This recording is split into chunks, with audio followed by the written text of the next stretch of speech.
Get everything you know about meatloaf, because our next guest has a delicious and nutritious new spin on it that will have your family asking for seconds and thirds, and you know what, they might just eat the whole loaf themselves. Welcome back, our good friend Chef Jeff Mahin. Welcome back. My pleasure. We love it when you're here, as you can see.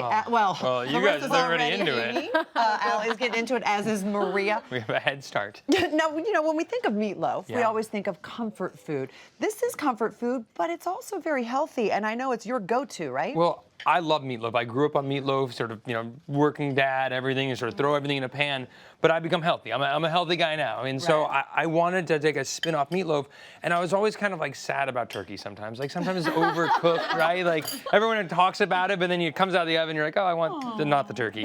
And so I love meatloaf in this. And so we made a turkey meatloaf. And we'll walk you through it. But you have made not just a turkey meatloaf, the turkey meatloaf, because as anyone knows who's ever made turkey anything, it is so dry. Yeah. Not this one. This is moist and delicious and flavorful.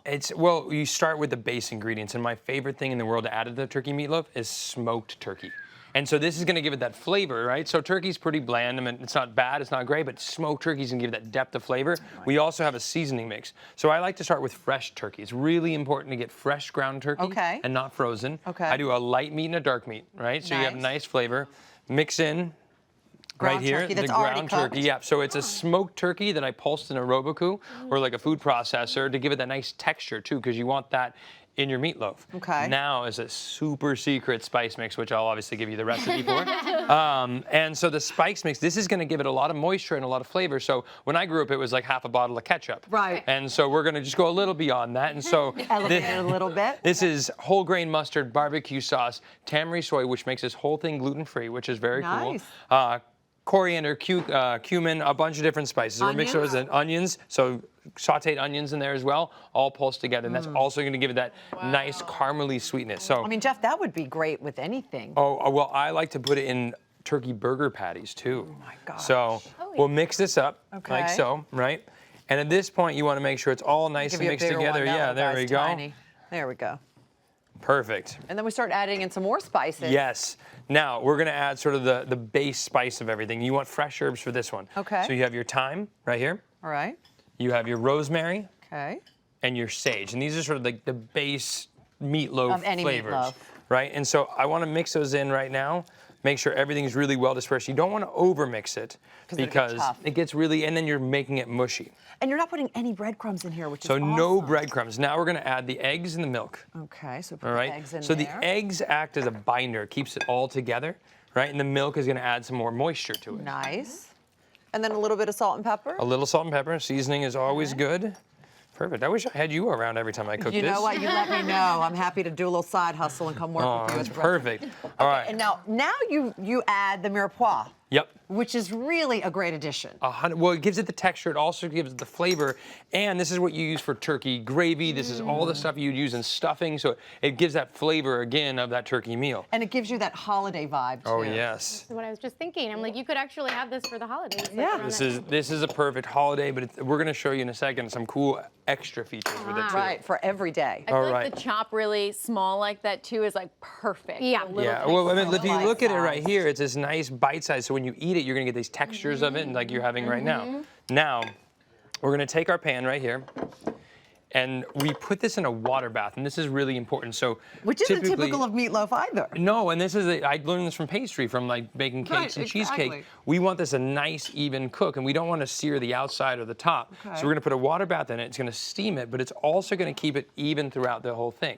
So we line it with this. You want me to pour the water while you do that? Why don't you pour the water? We line it with the parchment paper, which is very important. That's going to help us get it out later. Like so. Interesting. Oh, yeah. Make sure we use all the different stuff. I would never think of doing it. I know. Ever. Well, the funny thing is you do the same thing for cheesecake. Right. I don't know why no one's thought of this yet for meatloaf. Well, it takes a pastry chef to become a safe right? There you go. All right, so layer it out nice and smooth, now and then we're going to wrap the top of it real fast with parchment or with the tin foil.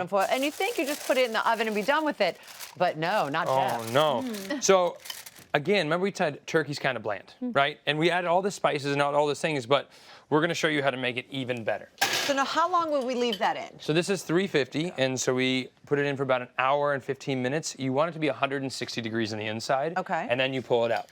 Okay. Now, once it's pulled out, It's already beautiful. the water will re-lessen it, but it won't be all the way. And then there we go. I mean, it's beautiful, and you could eat it like that, but, but So perfect. the little extra touch that you give it really differentiates it from any other type This is of the meatloaf. important part right here. So now, so turkey, as they said, is kind of bland. We want to give a sear to the turkey, right? So we're gonna let it cool a little bit. Pull that guy There out. we go. Oh boy, it's a little Oh, messy. wow. Oh, you can smell it. That's Look at definitely those not juices. good to And eat. so we'll cut the Yeah. turkey like so.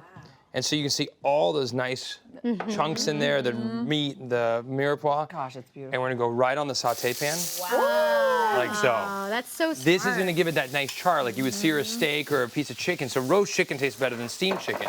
So now we're giving our roast turkey. Season it again, just a little bit of salt and pepper. I We'll can put another only piece in imagine there. you probably wouldn't have a lot of leftovers with this, but Oh. if you did, what's your favorite way to like repurpose the leftovers or use the leftovers? So because you have all these great flavors, it's pretty universal. My favorite thing in the world is a seared turkey meatloaf sandwich. Oh so my caramelized onions, Oh, yeah. bun. Wow. In fact, Oh, I it's have one there. right here. Oh my gosh. Yeah. Beautiful. But other amazing things that you can do with it is you can make bolognese, and so you mix it with nice. tomato sauce at the end. You can do turkey tacos at the end. There's countless ways. So a lot of flavor. Turkey burger. Turkey burger, of Right. course. If let's say you're eating for one, so you still are going to have some of your loaf left. Mm-hmm. Do you sear it all and then put the rest in the fridge, or you keep it like that? I and keep it like sear this, as and you just go? keep for as many people as you want, so you can have this for later. Okay, so I'll it stays move that. fresher like Yeah. that, and then sear it right before you eat it. Very much, yeah. And you can take it out of the oven and serve it right away, but this is gonna give that extra flavor. So we made some rustic mashed potatoes with I love scallions and herbs So good. right here. We got a little bit of spinach to make it healthy, because you gotta hide those for other people eating it. And also gonna give it some height.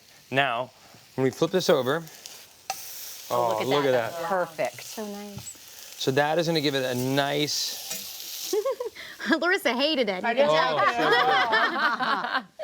And you've also made a beautiful gravy to go with yes. it as well. And so because we're in that turkey gravy, we talked about that always staying a little moist. We have a turkey gravy right here. Oh my gosh, Jeff. And so this is my favorite part, Wow. just on top. Now, this is such a healthier alternative to the regular type of meatloaf. Yeah. My mouth is watering. So much Yes. better. Oh my goodness. As you Thank you so enjoy taste this, that. Jeff. And for the full recipe, visit hallmarkchannel.com, and you can connect with Jeff on his website, splitnutrition.com. Thank you, Jeff. And